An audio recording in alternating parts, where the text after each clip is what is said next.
Hey everyone, welcome back to my channel and this is Jyoti here. और ये कुछ hand written notes हैं मेरे, जो मैंने अभी रिसेंटली प्रिपेयर किए हैं।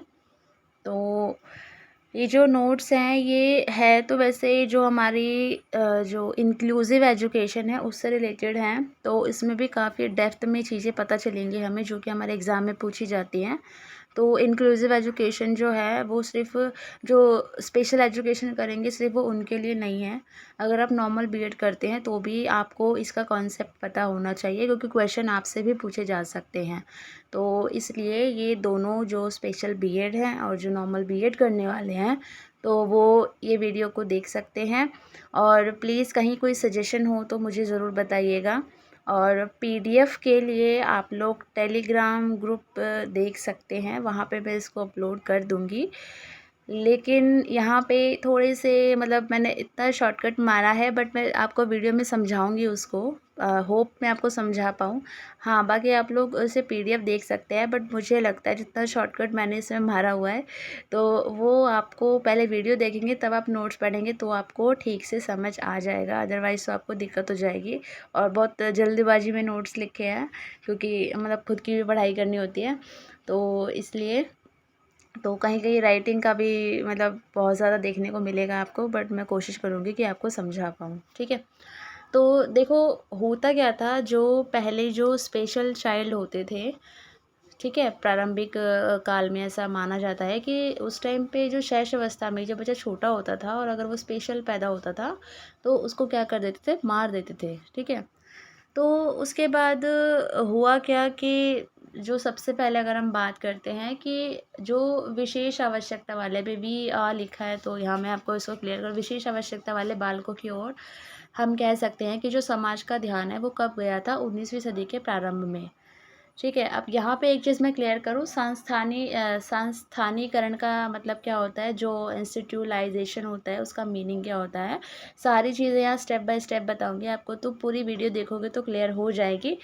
संस्थानीकरण का मतलब ऐसा हुआ था कि उस टाइम पे जो वेस्टर्न साइड में, ठीक है, वेस्टर्न साइड्स में जो स्पेशल चाइल्ड थे, जो स्पेशल व्यक्ति थे या जो बच्चे पैदा होते थे, तो संस्थानीकरण एक मतलब प्रक्रिया थी। तो वहाँ पर उनको क्या किया जाता था कि जो समाज, जो नॉर्मल कस्बे होते हैं, जो समाज, जो नॉर्मल पीपल होते हैं, उनसे उनको ना दूर रखा जाता था। मतलब एक टाइप ऑफ एनजीओ या कोई ऐसे उनको एक अलग से वो भवन वगैरह बना दिया जाता था और उसमें उनको रखा जाता था, जैसे कुछ संस्थाएं वगैरह उसको चलाते थे। लेकिन उन्हें ना, एक होता ना कि स्पेशल कैटेगरी को बिल्कुल ही अलग, समाज से अलग रखना, उस तरीके से उनको रखा जाता था। मतलब अभी जैसे आप देखेंगे कि आपके आसपास आपको स्पेशल लोग देखने के लिए मिलेंगे और रहते हैं, और अभी वो स्कूल में भी पढ़ते हैं। लेकिन जो संस्थानीकरण का जो कॉन्सेप्ट आया था, तो इसके अंदर ये था कि उनको बिल्कुल समाज से ही अलग कर दिया गया था, उनके लिए एक अलग ही दुनिया बसा देना, हम कह सकते हैं कि वो किया गया था। तो उसको हम संस्थानीकरण कहते थे। तो ये पाश्चात्य से स्टार्ट हुआ था। तो एक तरीके का हम इसे कह सकते हैं कि हाँ, स्पेशल एजुकेशन देने के लिए एक अच्छी पहल भी थी, लेकिन अगर समाज से ही कट आउट कर दिया है तो वो एक तरीके से कहीं ना कहीं एक क्रिटिसिज्म होने का उसका पार्ट बन सकता है। तो उसके बाद 20वीं शताब्दी में 1970 में एक वेलफेंसबर्गर निर्जय थे। तो इन्होंने सामान्य करने का सिद्धांत दिया। तो इन्होंने कहा कि हमें उन्हें अलग नहीं रखना है, कि हम अपने समाज में रखकर भी हम उनको आगे एजुकेट कर सकते हैं, उनको हम मतलब एजुकेशन दे सकते हैं और वो नॉर्मल लोगों के साथ रहकर भी ग्रो कर सकते हैं। तो इसका सबसे पहले ध्यान किसने खींचा था, तो वॉलफेंसबर्गर, तो ये निर्जय नाम इनका। ठीक है। तो ये नाम आपको याद रखना है। ठीक है। उसके बाद सामान्यकरण का सिद्धांत आया। ठीक है। इंक्लूसिव एजुकेशन मतलब सामान्यकरण यानी कि सबको एक साथ लेके चलना। उसके बाद हम बात करते हैं मानसिक मंदता युक्त व्यक्तियों के अधिकारों का जो घोषणा पत्र है, ये आया था 20 दिसंबर 1971 को। ठीक है। यह घोषणा पत्र अक्षम व्यक्तियों को सामान्य जीवन में सम्मिलित और समेकित प्रोत्साहन की प्रथम चरण था। अगर हम कहें कि जो मतलब सामान्य लोगों के साथ अगर हम कहें कि हम स्पेशल लोगों को लेकर आ रहे हैं, उनको हम ऐड कर रहे हैं, उसमें सम्मिलित कर रहे हैं, तो उसका जो पहला चरण हम मान सकते हैं वो है मानसिक मानसिक मंदता युक्त व्यक्तियों के अधिकारों का जो घोषणा पत्र था उसे। तो ये जो घोषणा पत्र था ये संयुक्त राष्ट्र महासभा द्वारा स्वीकृत था। उसके बाद हमारा है the declaration on the rights of person with disability act. इसे निःशक्त जनों के अधिकारों पर घोषणा पत्र हम कहते हैं, और ये आर गलती से लिख दिया, PW एक्ट, ठीक है, पर्सन विद डिसेबिलिटी। तो इसको यूएनओ के द्वारा दिया गया था 9 दिसंबर 1975 को। अब उसके बाद है हमारा IDDP, ठीक है। तो इसकी फुल फॉर्म्स भी आपको याद करनी है, इम्पॉर्टेंट है। तो international day of person with disability, IDDP, ठीक है। तो इसकी फुल फॉर्म क्या है, international day of person with disability. ये 1992 में आया था। तो इसमें 1983 से 1992 विकलांग व्यक्तियों के लिए संयुक्त राष्ट्र दशक का आयोजन किया गया था। ये डेट्स वगैरह आपको याद रखनी है। उसके बाद 14 अक्टूबर 1992 संयुक्त राष्ट्र महासभा ने 3 दिसंबर को इंटरनेशनल जो विकलांग दिवस होता है उसको मनाने की क्या की थी, घोषणा की। IVD मैंने इंटरनेशनल विकलांग दिवस की फुल शॉर्ट फॉर्म लिखी है। तो 3/12/1992 को जो फर्स्ट इंटरनेशनल विकलांग जो डे है वो मनाया गया था, और ये अब हर साल मनाया जाता है, ठीक है। और हर साल को इसकी जो थीम होती है वो अलग अलग होती है। तो आप लोग मुझे प्लीज़ कमेंट सेक्शन में ये बताइए कि 2022 की थीम क्या थी, ठीक है। तो मैं उस मैसेज को पिन ज़रूर करूँगी। देन उसके बाद यहाँ पर है कि 18/12/2007 यानी कि 18 दिसंबर 2007 को संयुक्त राष्ट्र महासभा ने इसका नाम चेंज कर दिया था। पहले इसका नाम था international day of disable person, ठीक है, DP डिसेबल पर्सन। बाद में इसका नाम चेंज किया गया international day of person with disability, ठीक है। पहले क्या था, डिसेबल पर्सन, फिर था पर्सन विद डिसेबिलिटी। तो ये इसका नाम कर दिया गया, कब किया गया, 18 दिसंबर 2007 को। उसके बाद हम आते हैं MDG। तो MDG की फुल फॉर्म है मिलेनियम डेवलपमेंट गोल्स 2000, ठीक है। 2000 तो ये सन है जब ये आया होगा। तो इसको हिंदी में हम सहस्त्राब्दी विकास लक्ष्य हम कह सकते हैं। तो ये सितंबर 2020 में यूएनओ के द्वारा लाया गया था, और इसमें 8 इंटरनेशनल डेवलपमेंट गोल्स है। गोल्स इतने इंपॉर्टेंट नहीं है आपके लिए, ठीक है। सब्जेक्टिव पेपर होता तो डेफिनेटली आई विल शेयर, मतलब मैं शेयर करती आपके साथ, लेकिन अभी इतना है नहीं एग्ज़ाम के पॉइंट ऑफ व्यू से। तो सिर्फ आपको इतना रखना है कि इसमें 8 इंटरनेशनल डेवलपमेंट गोल्स थे। उसके बाद हम लोग बात करते हैं एजुकेशन फॉर ऑल, ठीक है। उसके बाद हम बात करते हैं एजुकेशन फॉर ऑल, जो कि 1999 में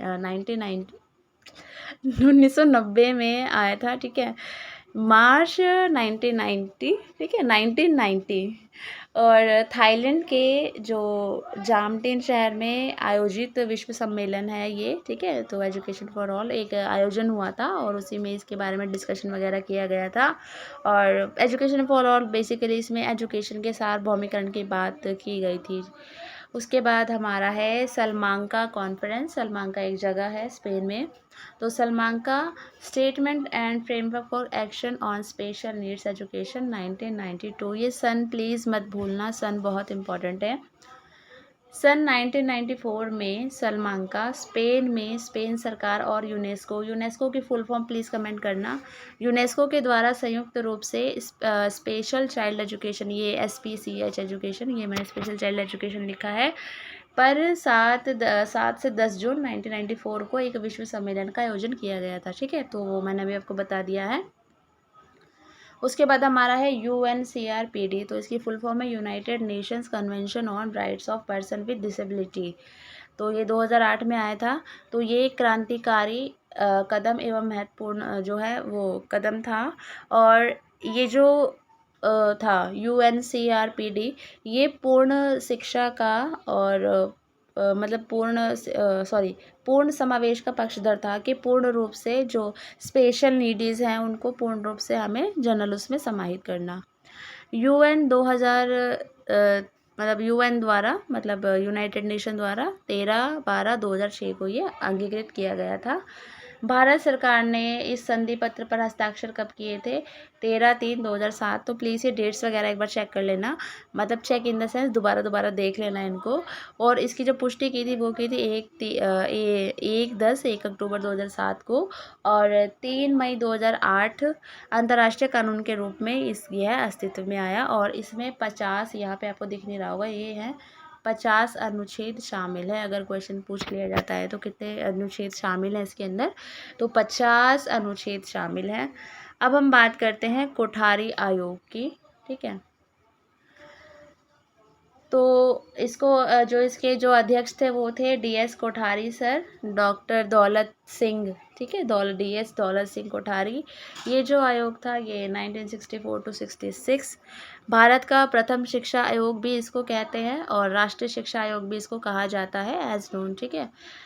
और यहाँ पर ये बता दूँ, SNC का मतलब है स्पेशल नीड्स चाइल्ड। तो अगर हम ये कहें कि पहला ऐसा कौन सा शिक्षा आयोग था जिसने स्पेशल जो नीड्स वाले बच्चे हैं उनके हित में आवाज़ उठाई कि हाँ उनका समावेशन होना चाहिए, या शिक्षा आयोग की बात हो रही है तो कौन सा शिक्षा आयोग था, तो पहला शिक्षा आयोग कोठारी आयोग था। तो आपको ऐसे इसको याद रखना है कि कोठारी आयोग ने सर्वप्रथम ये मतलब अपने उसमें जो दस्तावेज हैं जो उनकी मतलब आवेदन वगैरह आवेदन नहीं सॉरी दस्तावेज मतलब जो भी, हाँ, रिपोर्ट्स में जो बताते हैं, तो इन्होंने सबसे पहले स्पेशल जो नीडी होते हैं उनके लिए बात की थी। कोठारी आयोग ने सर्वप्रथम अपनी कार्रवाई की योजना में विशेष आवश्यकता वाले बच्चों की समस्याओं को उठाया और उन्हें नियमित विद्यालयों में सम्मिलित करने की अनुशंसा की, ठीक है। तो ये मैंने बता ही दिया है। उसके बाद हम बात करते हैं समेकित शिक्षा।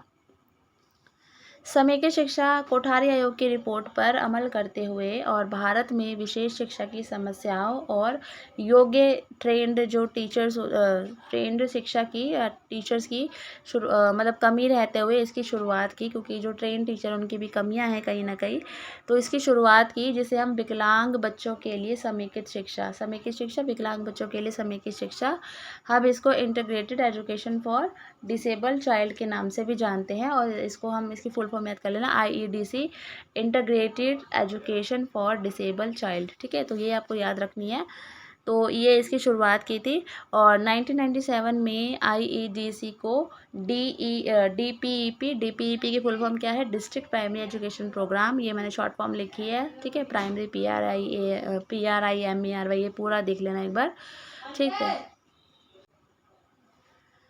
तो इसको DPEP में शामिल DPEP और SSA सर्व शिक्षा अभियान में इसको शामिल कर दिया गया था। और DPEP के हिंदी में हम जिला प्राथमिक शिक्षा कार्यक्रम कहते हैं, तो इसके साथ इसको मिक्स यानी मर्ज कर दिया गया था। उसके बाद हम बात करते हैं NEP 1986 की। इसकी जो फुल फॉर्म है वो है नेशनल पॉलिसी ऑन एजुकेशन। तो इसने शैक्षणिक अवसरों की समानता को लागू करने पर जोर दिया था। MHA की फुल फॉर्म है मेंटल हेल्थ एक्ट, जो कि 1987 में आया था। ICI एक्ट 1992 में आया था। तो इसकी फुल फॉर्म है the rehabilitation council of India act. PWD act 1995, तो इसकी जो फुल फॉर्म है पर्सन विद डिसेबिलिटीज़ एक्ट, ये 1995 में आया था। NT एक्ट 1999 में आया था और इसको हम नेशनल ट्रस्ट एक्ट कहते हैं। इसकी फुल फॉर्म्स आप लोग देख लेना। उसके बाद हमारा है अक्षमता के क्षेत्र में सबसे पहला कानून स्वतंत्र भारत में MHA था, मेंटल हेल्थ एक्ट, जो कि 1987 में आया था। अगर हम अक्षमता की बात करें तो इस क्षेत्र में सबसे पहला जो कानून बना था स्वतंत्र भारत में, जो कानून बना था जो डिसेबल के लिए, तो वो था MHA, ठीक है। उसके बाद है ICI एक्ट हमारा, तो इसको हम हिंदी में भारतीय पुनर्वास परीक्षण अधिनियम बोलते हैं और इंग्लिश में भी बताया था कि rehabilitation council of India act. तो 1 दिसंबर 1992 संसद में पारित हुआ था ये, और 22/6/1993 को अस्तित्व में आ गया था। और 2000 में इसमें संशोधन किया गया था, कुछ चेंजेस किए गए थे। उसके बाद है ICI एक्ट के अंतर्गत ऑनलाइन डिस्टेंस और ट्रेडिशनल जो मोड पे जो हम प्रशिक्षण देते हैं, ठीक है, तो उसके पाठ्यक्रम की शुरुआत की गई थी तीनों में, कि मतलब ऑनलाइन भी और डिस्टेंस पे भी और ट्रेडिशनल में भी। प्रेजेंट में इसमें 400 इंस्टीट्यूशंस हैं जिनको RCI द्वारा मान्यता प्राप्त है। उसके बाद हमारा है PWD एक्ट 1995, और ये इतना मोस्ट इम्पॉर्टेंट एक्ट है कि इसमें से क्वेश्चंस बहुत ज़्यादा बनते हैं, तो ये आपको बहुत ध्यान से देखना है। विकलांग जन अधिनियम इसको हिंदी में कहते हैं। भारतीय संसद द्वारा पारित प्रथम कानून जो विभिन्न विकलांगताओं को सम्मिलित करता है, ये संसद द्वारा पारित था, भारतीय संसद द्वारा, और ये पहला ऐसा कानून था जिसके अंदर अलग अलग जो विकलांगताएं हैं उनको समाहित किया गया था। और ये दिसंबर 1995 में लागू किया था। आया था, ठीक है। और 7 फरवरी 1996 को पूरे देश में लागू कर दिया गया था। वैसे 1995 इसको वैसे माना जाता है क्योंकि पारित तभी हुआ था। अगर क्वेश्चन आ जाता है लागू करने की बात तो आप 1996 कर सकते हो। उसके बाद नेशनल लेवल पे इसको कौन देखता है, इसके कार्यान्वयन को, तो वो देखती है मुख्य विकलांग आयुक्त कार्यालय, जो कि एक संवैधानिक संस्था है। और स्टेट लेवल पे कौन देखता है, विकलांग आयुक्त कार्यालय, ठीक है। यहाँ पर एक बस मुख्य का डिफरेंस है, बाकी सेम ही है। उसके बाद हमारा है, इसमें 7 इम्पॉर्टेंट विकलांगताएं सम्मिलित की गई हैं, ठीक है। जो हमारा PWD एक्ट 1995 है, तो वो कौन कौन सी है, ऑप्शन में 4 दे दिए जाएंगे और पूछ लेंगे कि इनमें से कौन सा नहीं है जो PWD एक्ट 1995 के अंतर्गत नहीं है। तो आपको ये सातों पता होंगे जब भी आप लोग आंसर फाइंड आउट कर पाएंगे। तो पहली है दृष्टिहीन, अल्प दृष्टि, तीसरी है कुष्ठ रोग मुक्त, चौथी है श्रवण क्षति, और पांचवी है गति अक्षमता, और छठी है मानसिक मंदता, और सातवीं है मानसिक रुग्णता। तो ये 7 प्रकार की जो डिसेबिलिटीज़ है जो कि PWD एक्ट 1995 में दी हुई है। उसके बाद जो PWD एक्ट है उसके अंदर टोटल कितने चैप्टर्स हैं, कितने अध्याय हैं, 14 अध्याय हैं। तो जो पहला अध्याय है उसके अंदर क्या दिया हुआ है, प्रस्तावना और परिभाषा। दूसरे और तीसरे अध्याय में केंद्र व राज्य समन्वय समितियों से संबंधित कार्यों का उनका क्या किया गया है, वर्णन। 10वें जो अध्याय है, 10वां अध्याय है जो 10वें अध्याय में विकलांग व्यक्तियों के लिए संसाधनों को मान्यता देना इसमें सम्मिलित किया गया है। और जो 11वां है, 11वें में गंभीर रूप से विकलांग व्यक्तियों के लिए संस्था की स्थापना, ठीक है। और जो हमारा 12वां एक्ट, जो 12वां चैप्टर है वो है मुख्य विकलांग आयुक्त एवं विकलांग आयुक्त के नियुक्ति एवं उनके कार्यों को सम्मिलित करना। उसके बाद हम आते हैं एंटी एक्ट पे, ठीक है। और इंग्लिश में इसको नेशनल ट्रस्ट एक्ट बोलते हैं और हिंदी में राष्ट्रीय न्यास अधिनियम 1999, ठीक है। अब यहाँ पे थोड़ी सी चीज़ मैं क्लियर कर दूँ। देखो जो हमारा PWD एक्ट आया था 1995, उसमें 7 प्रकार की जो विकलांगताएं शामिल थी, ये मैंने आपको बता दिया, ठीक है।